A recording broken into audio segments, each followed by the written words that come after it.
Happy new horror year. 2026. Yeah. This is this is the equivalent, Baron, of like a sitcom doing, hey, remember when clips Clip show. episode, a clip show. Yeah. Yeah, we've got things organized, got things coming, of course, but for now, we're going to do a what's coming in 2026 episode. Yeah, but not just horror movies, Baron. What have you got for us? Hello, I've Baron. got How are you? Hello, I'm, Baron. How are you? I've got books and comics. So there's some interesting horror coming out in written and drawn form this year. Fantastic, because we wanted to expand for a while. And along those lines, I'm not going to be doing what's coming in terms of horror movies, e.g. Terrifier 4. We all know it's coming. We all know who's behind it, what's involved. Yes, we're all looking forward to it. I've taken a more indie route from upcominghorrormovies.com and more indie underground look at things apart from one coming up, which we'll talk about when we get to. Baron? I've done a similar thing with the comics. I haven't gone too mainstream. I'm going a bit more indie, a bit more kitchen sink, a bit more close to home. Fantastic. Well, how do we want to start? Well, how about I do the books first? Yeah, we'll leave movies to the end there, children. Yes, so you'll have to stick around, subscribe to us at Evil Popcorn Pod. And we'll do the books, comics, and round off with the movies. And please, Baron, if there's anything coming up that you're looking forward to anticipating, we'll talk about that as well, of course. Okay. Yeah, no, that's fair. Look, this won't take long. I'm not going to go too deep on these, but this is just something for the children of the popcorn to keep an eye out for. So book-wise, now I'm not mentioning anyone like Stephen King. I'm not mentioning any of like the big names. This is all sort of stuff that you might not see that's probably going to be worth your while. Excellent. So I start with a book called Wolfworm by an author called T. Kingfisher. It's a gothic tale set in the North Carolina woods. Looks really interesting. Keep an eye out for that one, children, if you like that sort of Appalachian sort of horror, but gothic with it. Keep an eye out for it. Literally a book called Japanese Gothic by an author called Kylie Lee Baker, which is another historical horror following characters across the centuries. That, if you're interested in reading a bit more about that, there's a site called Book Riot that will give you a bit more information on that. Another book called The Dorians by Nick Cutter. Not a lot of information on this, but I think it might be related to like the Portrait of Dorian Gray. Okay, nice. I like it. Looks interesting. I like the title, Dorian being a very significant name. A shout out to both of you. You know who you are in my life. Yeah. We've got The House of Splinters by Laura Purcell. Laura Purcell had another horror book called The Silent Companions that was very good. So keep an eye out for House of Splinters by Laura Purcell. And finally, what's the premise of that? Because that's an enticing name. I don't know. Okay. There's not a lot of information on it, but The Silent Companions is all over the internet. Okay. And Laura Purcell is an excellent author. Okay, I'm with you with your notes. And I'll shoehorn in a sci-fi horror right at the very end. It's a book called Crawl Space by Adam Christopher. So these are all coming out very soon. So there's not a lot of information on them yet. Obviously, they don't want to spoil stuff. Mm-hmm. So with Adam Christopher in particular, so he's a New York Times best-selling author. He's written a bunch of horror and sci-fi stuff, but I've known him most definitely from a bunch of Star Wars and Doctor Who novels. I think he might have even written a Stranger Things novel. Does a lot of genre fiction. So yes, but he has also got a Star Wars book called Master of Evil coming out, which is focusing on Darth Vader. So all of these names within the world that they've been known within, all big names, yes? There will be, yeah. Well, not quite the mainstream, but more underground darlings, if you will. Yeah, B-list author. Yeah, no, I like that. Excellent. If you have any further questions, like who are these people, how to access when they do come out, that sort of thing, do, engage with us. Yes, Baron will have all of the answers for that sort of thing. Yeah, definitely. Post these, I'll post the little blurb thing that I've got here in the chat, so that way we can put it in the episode description. Yeah, cool. Excellent. I can do that. Okay, cool. Did you want to do comics? Yeah, let's get into comics. There's a few more of the comics. There are some big franchise sequels coming out this year that are kind of horror adjacent. So 28 years later, there's going to be some comics for that. Okay, Mummy, cool. and every year there's more and more Evil Dead tie-ins. So yeah, keep an eye out for that. Evil Dead tends to be in Dynamite comics. So there's a bunch of sequels, and like there's a horror series called The Keepers by V. Castro. And keep an eye out for, there's some indie comic producers called Bad Hand and Dark Matter Inc. INK, not INC. So Bad Hand and Dark Matter Inc. have got some interesting stuff coming out. There is a series called Pig Wife, which is from Top Shelf Comics. It's a supernatural thing. I did include one Marvel here. Marvel has bringing out a series based on Knull, Kmull, who's a horror baddie from the Spider-Man universe, and looks pretty interesting. We've got Ignition Press bringing out a comic series called Bloodland. It's basically politics with vampires. There's a YA comedy horror coming out called Touched by a Demon from Dark Horse.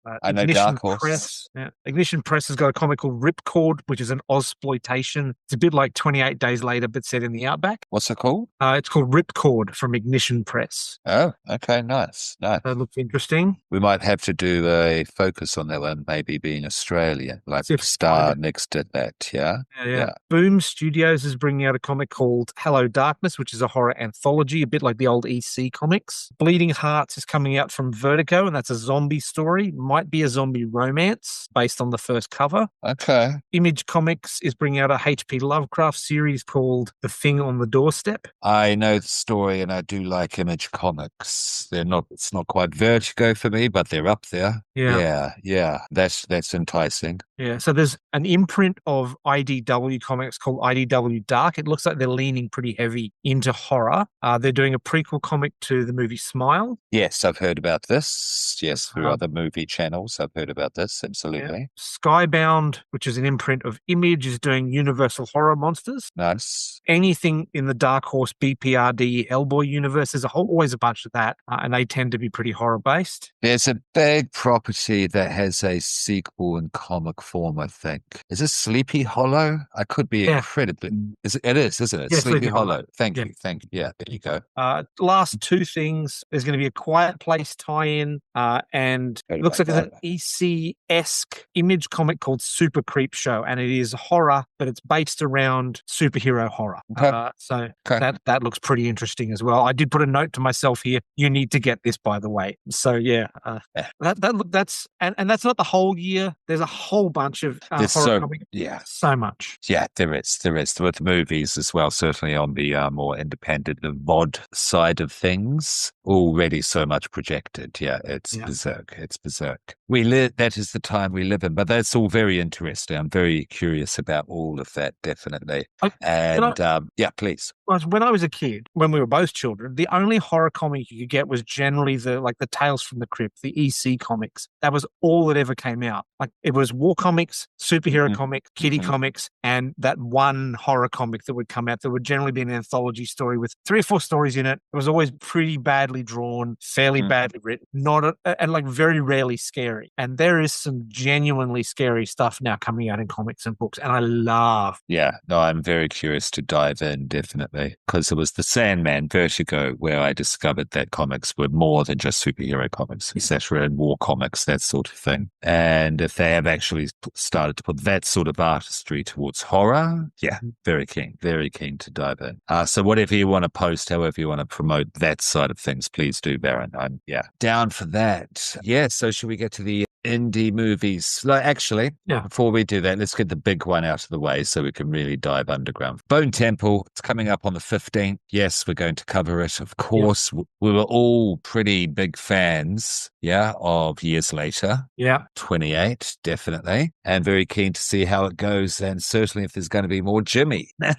Evil Popcorn is Team Jimmy. And now, Barrett, you're saying we're going to do, what's the word? We're going to do a Across the Great divide, coverage will cross. So yes, I'll be in Perth for when the Bone Temple comes out.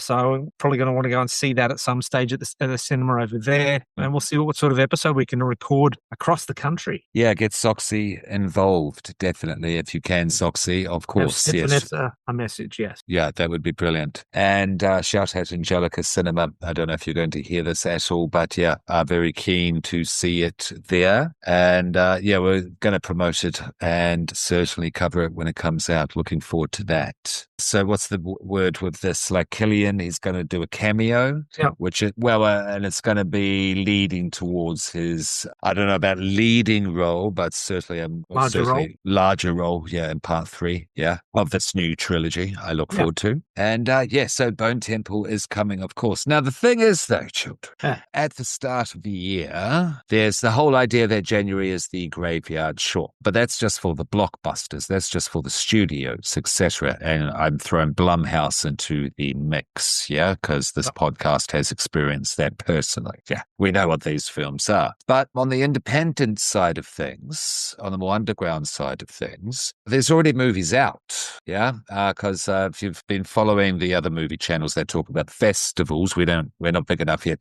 we're not allowed to go to the festivals yet. Hopefully one day we will. But there's some really interesting movies that came out in the festivals last year that are starting to be released now, Yep. One of them I'm going to talk about is called The Plague.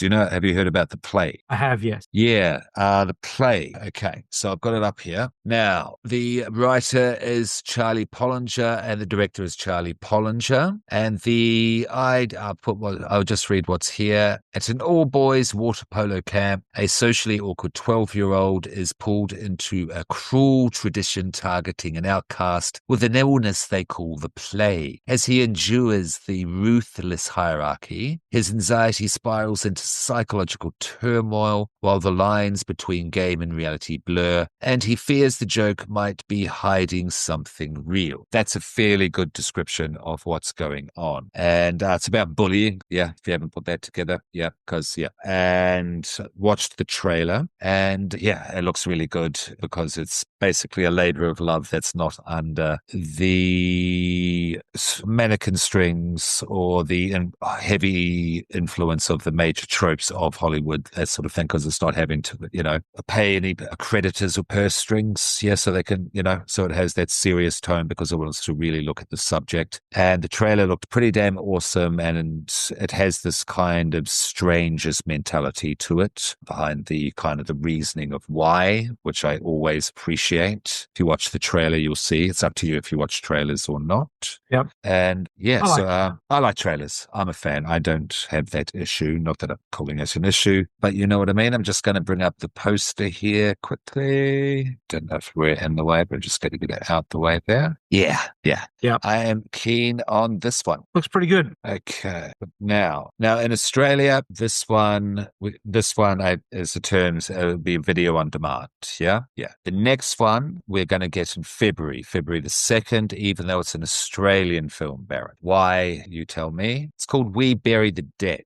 Yes, looks really good. Hey, have you watched any trailers or anything for this? Yeah. Like The Teeth Work. It's a zombie apocalypse film, children, starring Daisy Ridley, Rey, Star Wars, all grown up and ready to kick ass. Yeah. Now, have you watched the trailer? Yes. Did you see the teeth work? It's very good. The zombie girl, Yeah.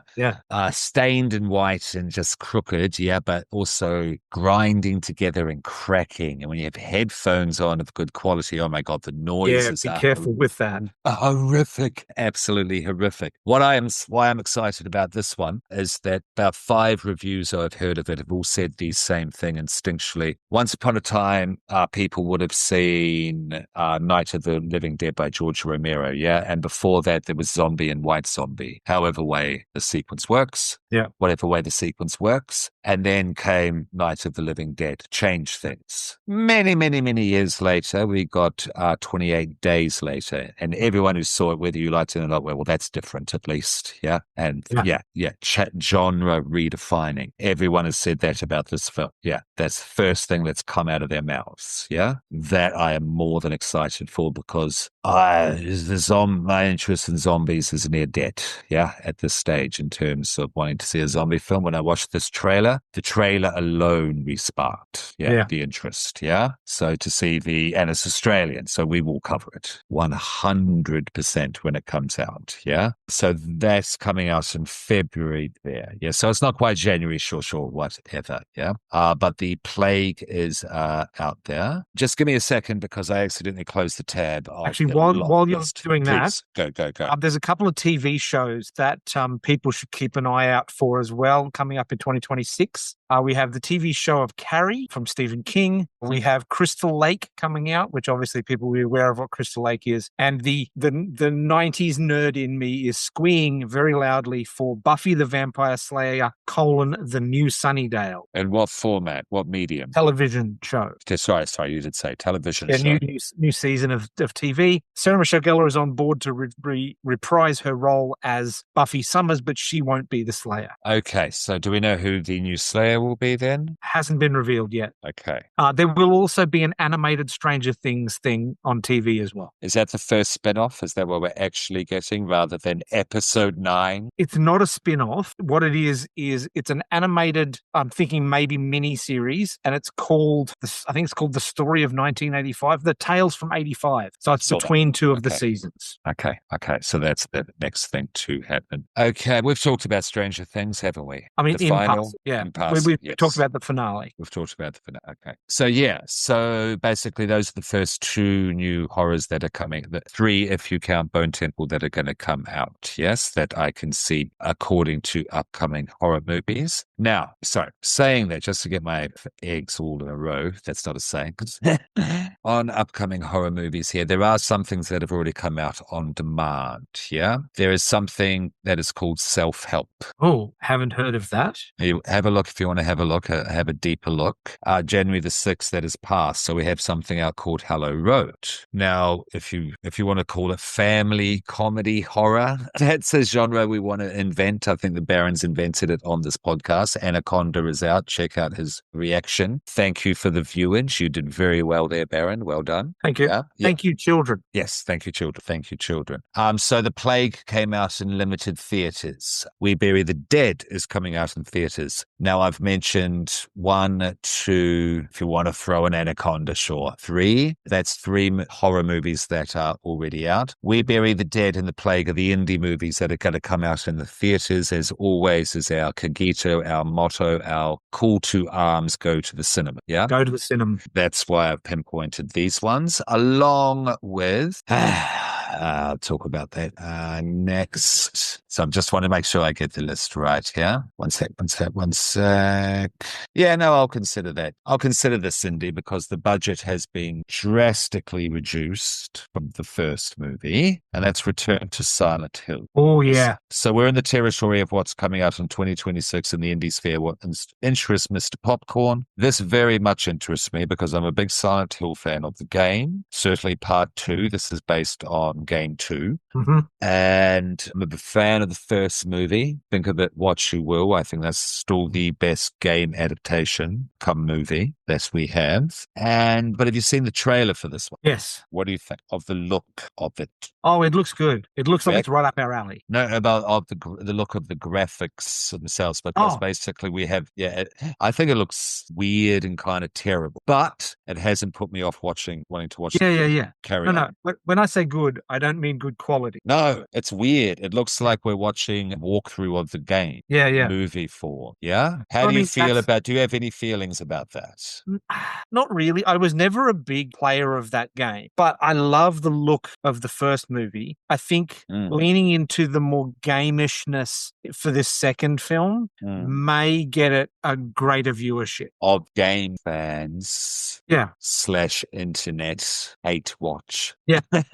Yeah. It is 2026 after all. I'll be there. I'll be seated though. I will be seated. Just when I saw the trailer, it didn't put me off. But it was like, whoa, that's not Is that still a movie? I do have to ask that question. Yes. Or are we going to watch a game walkthrough committed to the big screen? We shall see. Yeah. We shall see. Do you know about Undertone? No. Yeah. Okay. Have a look at the. By the way, I'm Googling these as you bring them up. So, yeah. Yeah. Okay. Cool. Cool. Undertone is a audio-led drama. Oh, okay. This is what first pulled me towards this project. And it also randomly came up on my YouTube algorithm. I watched the teaser trailer, I guess is what it is. And it's just basically, it looks like a black and white Hieronymus Bosch painting meets Battleship Potemkin. So you've got a lot of, a lithograph, but that looks like a horror movie because they're slightly animated and screaming. And then you have this sine wave, but it's fashioned to be an upside down cross. Yeah. And then when you're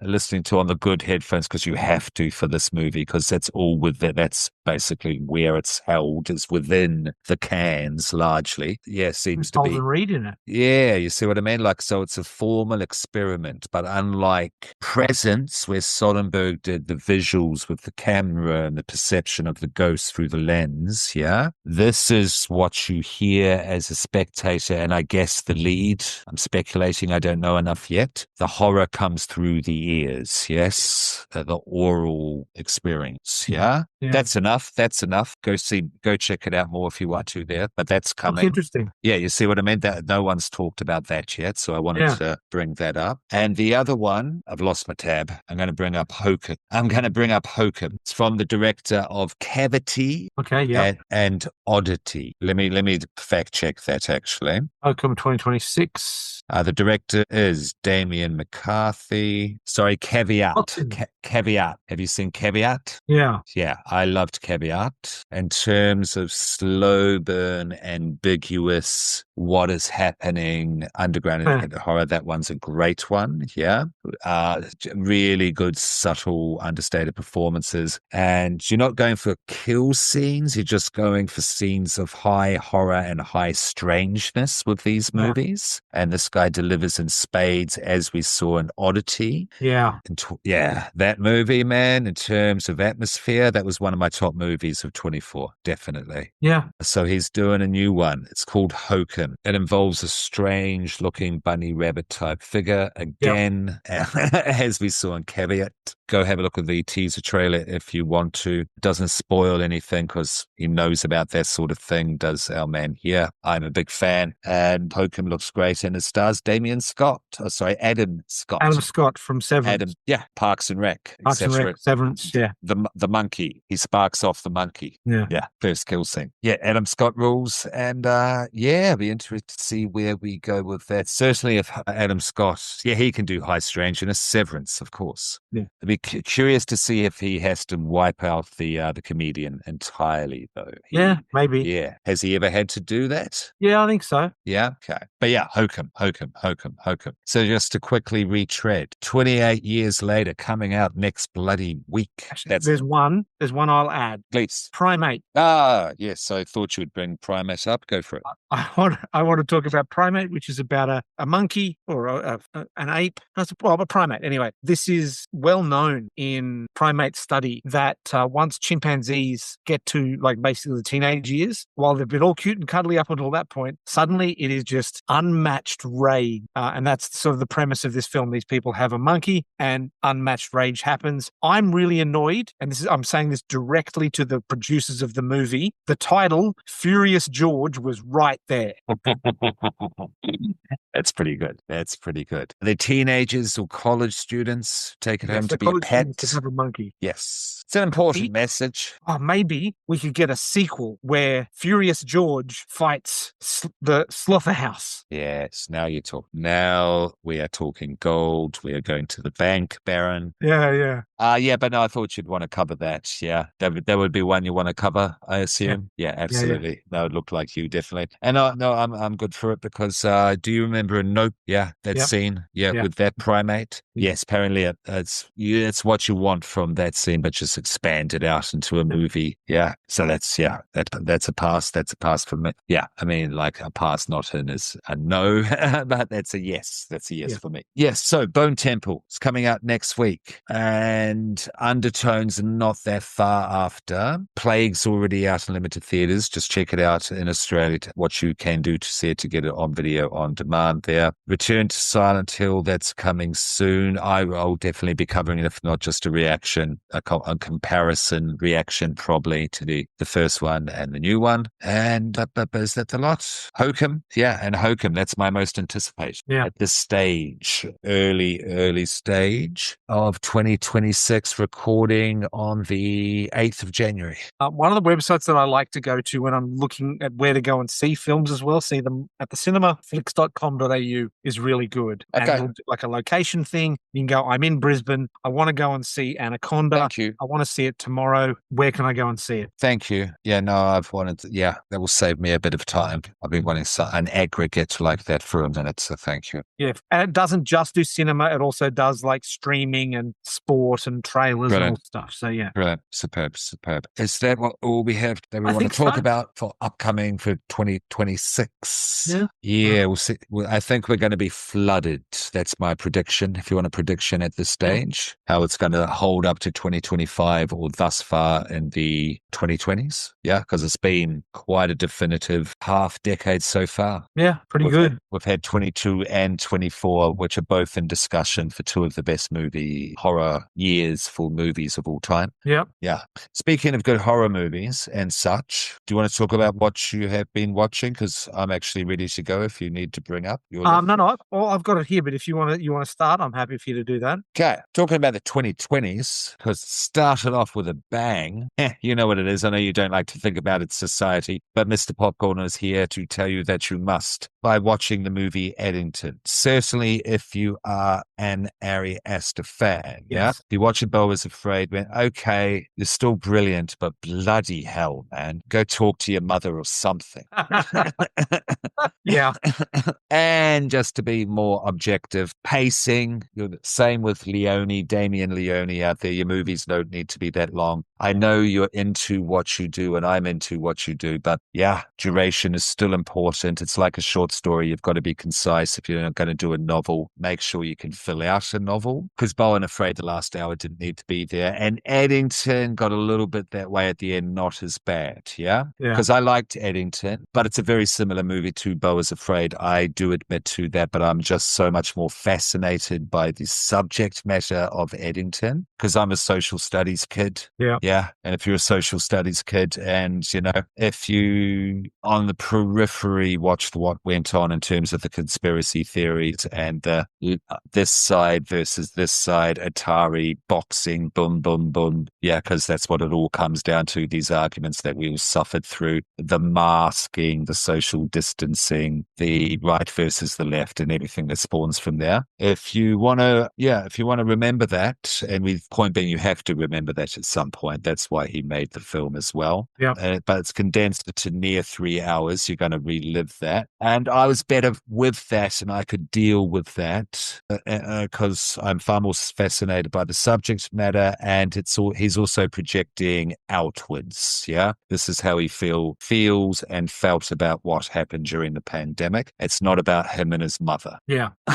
As it was Beau and Afraid. But this man still made Hereditary, then he did Midsummer, and What's Wrong with the Johnsons? If I have the title correct, that first film, go check it out if you dare. Iceberg Children, because it's effed with a capital F. Yeah. I will watch anything this man puts out. Yeah. Have you watched Eddington yet, Baron? No, not yet, but it's on my list. Okay.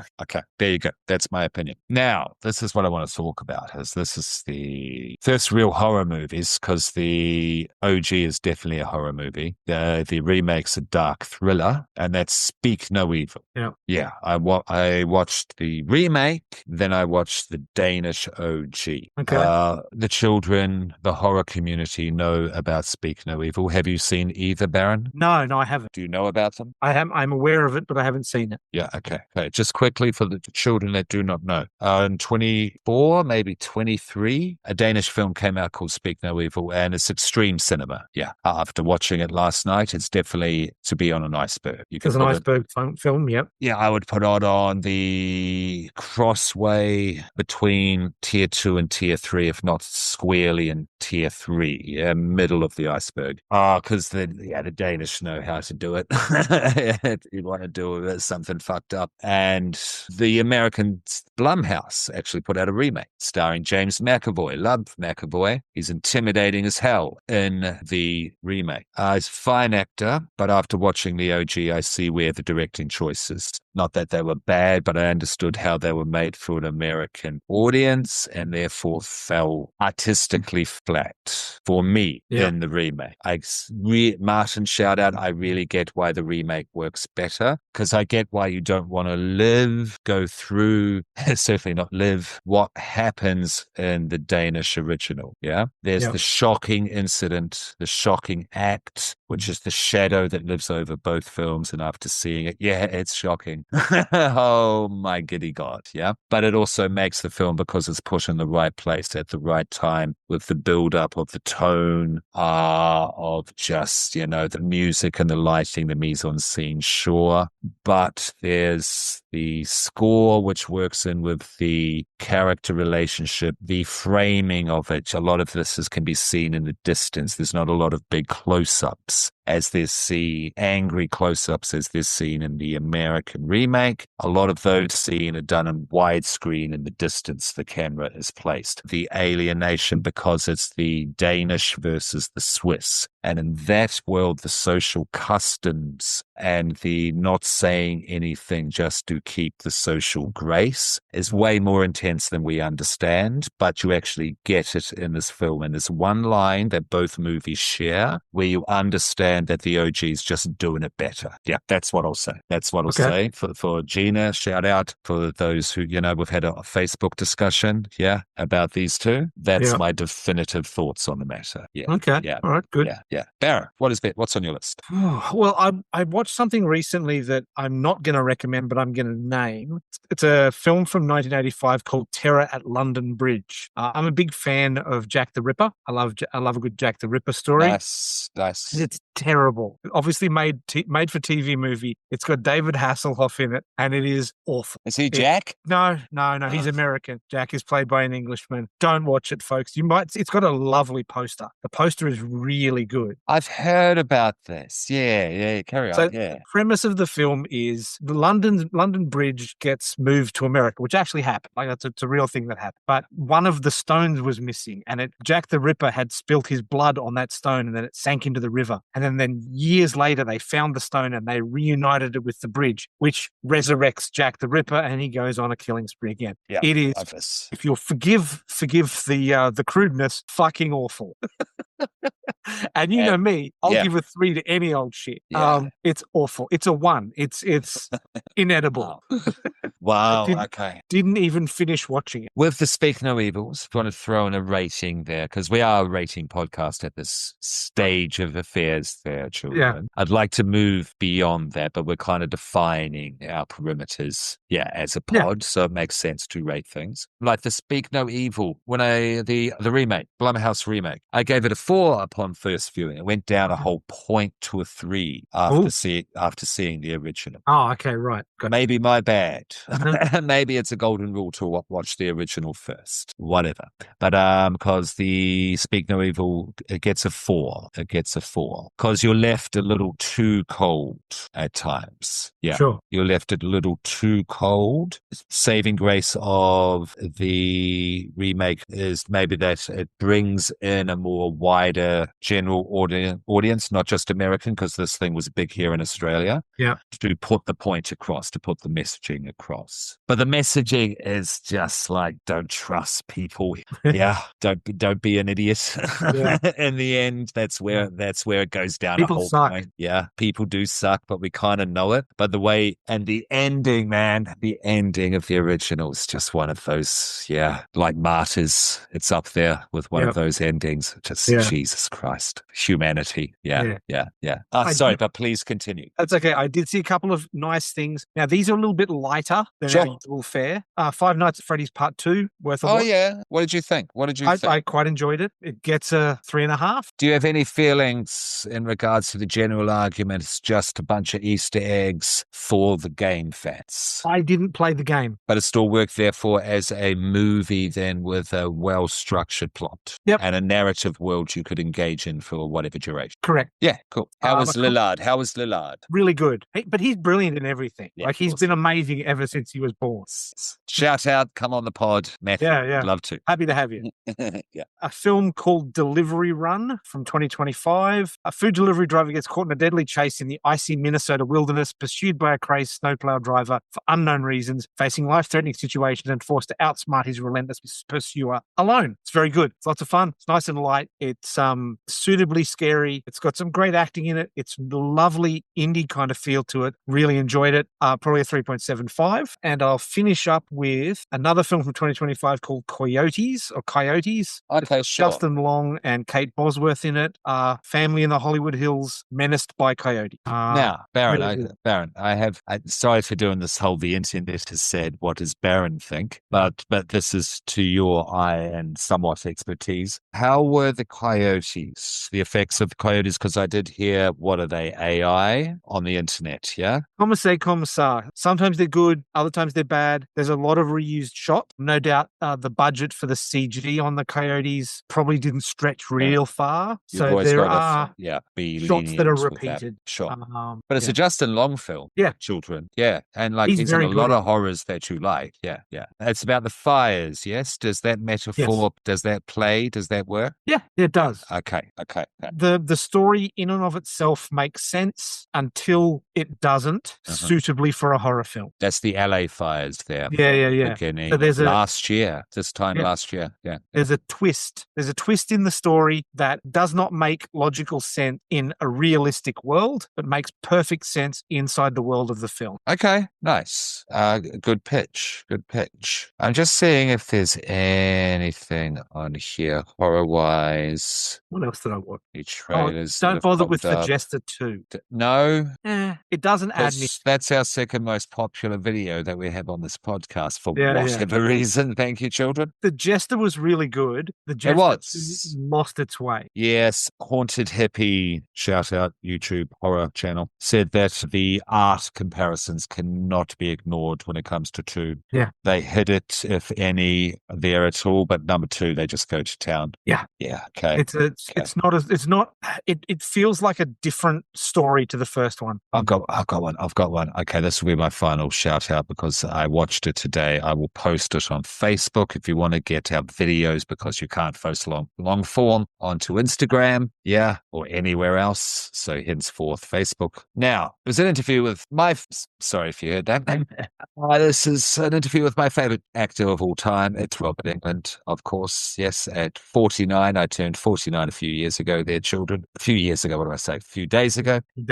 And watching this interview today just concreted into stone that this man is my favorite. Robert Englund. Interview with him today on a podcast there called Darren and Josh Make a Movie. Who the hell are Darren and Josh? I don't really know, outside of the fact they are responsible for putting together most of the goddamn Saw movies. Yeah. Do you know these dudes? Yeah. These guys are putting together a horror movie and they're doing a podcast showing the whole process, bringing along the subscribers with them along the way. And so you get all the interviewers based on horror people who are basically talking over the concept, talking over the pitches. That's where they're up to now. Yeah. And the one pitch that they have is called Horror Icons. And they've done some crazy things with the font and the lettering because it's going to be set at a convention. We have all of the horror icons there. Yeah. And I'm talking Kane Hodder, Robert Englund, of course, Douglas Bradley, Brad Dourif, Tobin Bell, and they've had conversations with Tobin already, who, is basically on board. Robert is on board to, help them make this movie, to star in the movie, Baron, to star in the movie. And Robert Eng was throwing out all these great freaking ideas today. So it's the Expendables of the horror genre. Precisely. And how to throw in external characters. I'm not going to spoil it because I want you to go watch it there, children, because I want you to get behind these guys there as well, because this is the new way to make movies, certainly through the horror community as well, because this is what it's about, community, because it's made for fans. We have YouTubers out there, like people like us making making horror feature films. There's a new one out there coming out this month. It's called Iron Lung. Should throw that into the mix. Yeah. Check that out there, children. That's coming out soon. We have Chris Stuckman's out there, of course. Shelby Oaks. Yeah, that's out there now. But these guys, what they want to do, this is way more up my alley. Yeah. And I imagine up yours there, Baron. Yeah. And so check it out. The ideas that England has to expand upon this idea of what it is essentially what they've put out there. It's not Freddy saves the day with Jason and with Jigsaw. No. It's Tobin Bell, Douglas Bradley, Robert Englund have to save the day at the horror convention. Yeah. And then Robert Englund went to town on expanding the idea, and it's like, this is going to be fantastic. And it's actually going to happen. Subscribe to it and watch it happen in front of your eyes. Yeah. If you like us, gentle, of a certain seasoned, variety like ourselves, who are into horror, if those icons are still the pinnacles where everything, the lotus blossom blooms out of in terms of horror, watch this pod. Once more, it is called Darren and Josh Make a Movie. Okay, I'll have to have a look. Yeah, it's great. It's great. Now, I do have to finish on a positive note, though, because I was a bit negative about the Jester and the Jack the Ripper thing. Children, do find a way to see Primitive War. I believe it's on streaming. It's on a bunch of streaming services. I thought you'd like Vietnam this. War. There's no shade in any of my reactions to your movie choices, but I thought you'd love this. Go ahead. Yeah. No, Primitive War, it does dinosaurs right. It's cheaper than Jurassic Park. Obviously, you can tell the difference between Spielberg's special effects and Luke Sparks' special effects. But it is a really good story. Everyone's acting their asses off in it. It's very good. It's easily one of my favorite dinosaur films. Is it, Baron? Is it Platoon meets Jurassic Park World, whatever? Kinda? Okay. A little bit, probably a little bit more dog soldiers with dinosaurs. Okay. But there's elements of Platoon to it, elements of The Gorge as well. Now you're enticing me. I'll definitely see Primate with you, though. I definitely want to see Primate. I'm curious to see what the ape does. Yeah, definitely. Yeah, so I'm keen to see what happens in 2026. Yeah. We'll cover the big IP stuff, definitely. But as always, seeing what's beneath the surface. Always beneath the surface. Rest in peace, David Lynch. As he showed us at the start of David Lynch, you've got to pan down below the white picket fence and the well-manicured lawn to see what is thriving and swarming underneath with the bugs and the cockroaches. Always of more interest, yes? And that's why we're going to continue. We've got a little bit more It stuff. The King special, there's goddamn brilliant artwork. Shout out Marcellus, yes? I love what you're creating for us, and Mott Spock and Christian for, coming along with that. That's going to be fun. I really look forward to that. It's going to be the whole roster for that, their children. That's coming out after this. And King will never stop, though. King will never stop. And we're going to do the historical approach. Yeah. So, us oldies will enjoy that. And for you little kernels out there, yes, all the new stuff will be covered this year. And that's all that I know that is coming off the top of my head. I'll think of 15 things once we stop recording, of course. Yeah. But I'm just excited to keep going, Barrett. What do you reckon? I'm excited to keep going as well. Yeah. Looking forward to it. It's just fun. And we've done over 100. We're just, we're out to sea now. We're an actual podcast now. We are out to sea. We are definitely out to sea. Can I say it on here? Because there's a review embargo because it's released a couple of days after. We've got a fun, dark one coming from Walked In Publicity. I'm not sure if I've even told you about it there, Barrett. I did see a message on the Facebook page, but I didn't dig into it. Yeah. For not quite exploitation, but for you children out there that likes it a bit more nasty and grimy, definitely on the more underground level. We've got one coming from Walked In Publicity at the start of February, but we'll have enough coming for January as well. Bone Temple. There we go. Yeah, there you go. If you want to get sizzled, yes, we're definitely going to do Bone Templed. We're going to be Bone Templed, Baron.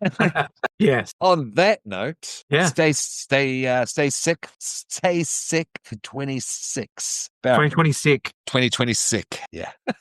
Go to bed, children. Go to bed. Whoa.